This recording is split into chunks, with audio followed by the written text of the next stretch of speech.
to me, the world on ITV.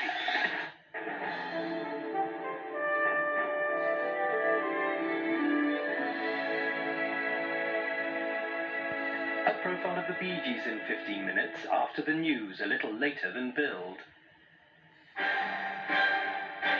From the studios of ITN, the news with Nicholas Owen.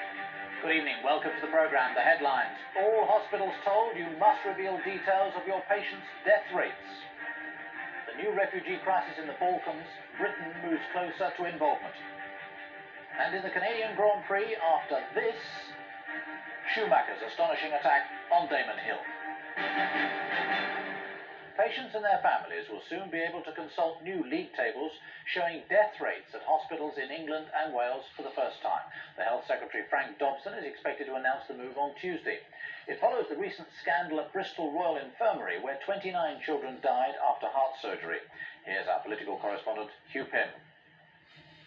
Today's news for some is welcome but has come too late. Malcolm Curnow's baby daughter Verity died after heart surgery at Bristol Royal Infirmary. Surgeons at the hospital were found to have operated on babies despite private warnings about the high failure rate of the surgery involved. From October, that sort of information will be made public.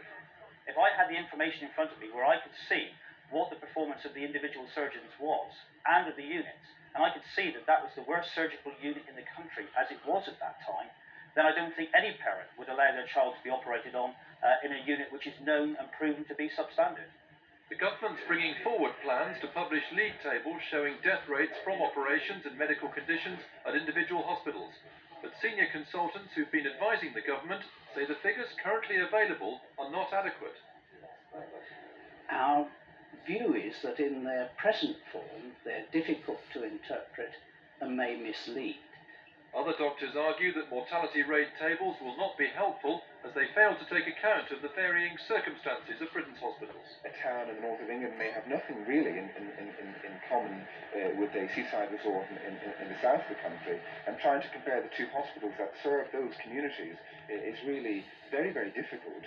But the information is already published in Scotland, and when ministers announced this week that the policy is to be extended to England and Wales, they'll argue that the publication of mortality data will provide early warning signals, which should ensure that tragic deaths like those in Bristol cannot happen again. Hugh Pym, ITN, at the Department of Health. The Prince of Wales has launched a strong attack on genetically engineered crops and the companies who want to start growing them in Britain. In an article in tomorrow's Daily Telegraph, he makes it clear he wouldn't eat food from such produce. He says, "I happen to believe that this kind of genetic modification takes mankind into realms that belong to God and to God alone. We simply do not know the long-term consequences for human health and the wider environment." The Prime Minister this evening held an urgent round of phone calls with President Clinton and President Yeltsin about the growing crisis in Kosovo. He's trying to win an international agreement to block the Serbs' aggression, an agreement which could involve British troops. Ben McCarthy reports. As refugees from the fighting in Kosovo flee across the border into Albania, Tony Blair has been seeking international backing for moves to end the crisis in the region, with calls to both Moscow and Washington. And the Foreign Secretary says further attacks on civilians in Kosovo by President Milosevic's Serbian forces will not be tolerated. We want to make sure that he's kept guessing as to what might actually happen, but that he knows he cannot go on this way and expect us to turn a blind eye. We're not going to do that. The British government said tonight it accepts Kosovo is a province within Serbia. Direct military intervention would require a UN mandate. But 20,000 refugees have already fled into neighbouring Albania to escape the fighting. And one solution being suggested is the deployment of a peacekeeping force along the border. NATO has already held preliminary talks to discuss possible options. Tony Blair briefed cabinet colleagues in the past few days, saying that with the level of butchery in Kosovo, it risks becoming another Bosnia. The Prime Minister believes that the lesson learned from the Bosnian crisis is that the government should decide whether or when to intervene, rather than simply being dragged into the conflict. Tomorrow he'll hold meetings with other European leaders, keen to establish a united response to the crisis in Kosovo. And that could mean an international force being sent to the region, including British troops. Ben McCarthy, ITN, Downing Street. The last Britons to escape the fighting in Eritrea are expected back in the country in the next few hours. Earlier, more than 20 British nationals arrived at Heathrow after being rescued by an American aircraft. The remaining Britons are flying home via Saudi Arabia. Relations between Pakistan and India hit a new low today after Pakistan accused her nuclear rival of planting a bomb aboard a busy express train. At least 23 people were killed. India dismissed the claim as preposterous. Here's our Asia correspondent Mark Austin. The police in Pakistan say the bomb was placed in a packed passenger carriage and detonated by timing device when the train was halfway between Karachi and Peshawar. The government says it has firm evidence that this attack, and several others recently, are the work of India's intelligence services, carried out with the aim of destabilizing Pakistan. Such charges are nothing new, and as the injured were treated in hospital, India was denying the allegations, which will further increase tensions between the two neighbours and arch-enemies. Tit-for-tat nuclear tests last month brought international condemnation and set the subcontinent on course for a deadly arms race.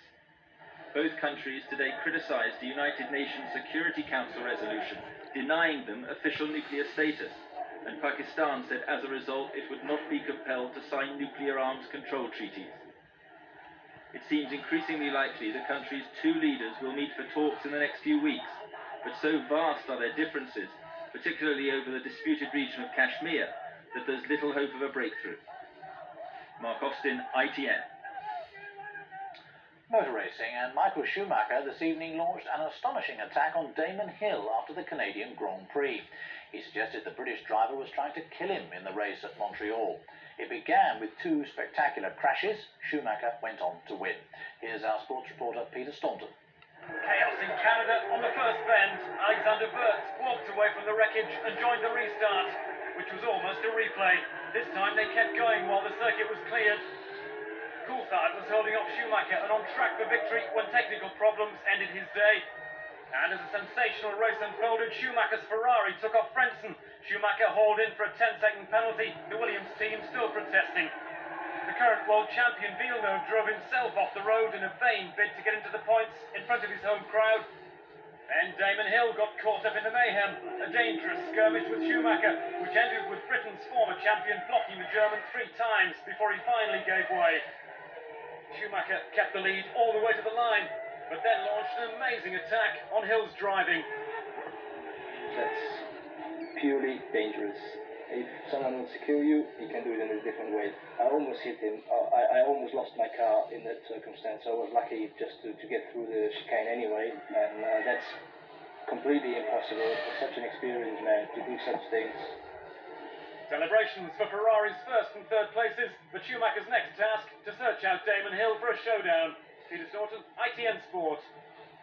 And there'll be highlights of the Canadian Grand Prix just after midnight tonight here on ITV.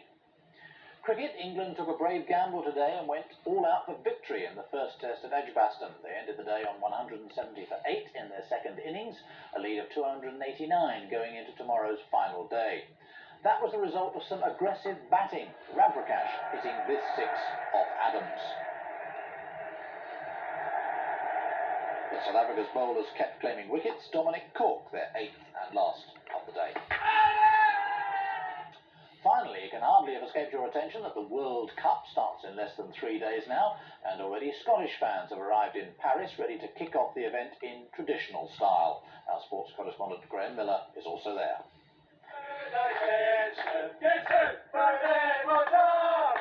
For football fans, this World Cup is heaven on earth, and they've come to party.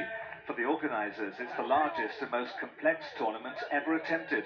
The French authorities are expecting the competition to attract at least 500,000 extra visitors this summer, and the Scots are leading the way. I can't wait. We've been meeting all the other Scotland supporters and just really enjoying the atmosphere. I've never been in Paris before and it's really beautiful. It's the biggest and best event on earth and we're going to win 4-0. It's so good, so easy. England have already been in action, well, their mini-team at any rate, in the Boys' World Tournament being played out in the shadow of the Eiffel Tower. And the lads from Scotland are in the driving seat. They've yet to be beaten in their competition. With the clock ticking towards Wednesday's big kick-off, the Stade de France is being given the final once-over in readiness for the World Cup opener between Scotland and Brazil. Scotland have the honour of kicking off the Festival of Football in less than 3 days' time now, and as their supporters begin to arrive in the city, they're making sure the atmosphere will match all the pre-tournament hype. Graham Miller, ITN Sport, Paris. That's it from me and the Weekend News team here. Good night.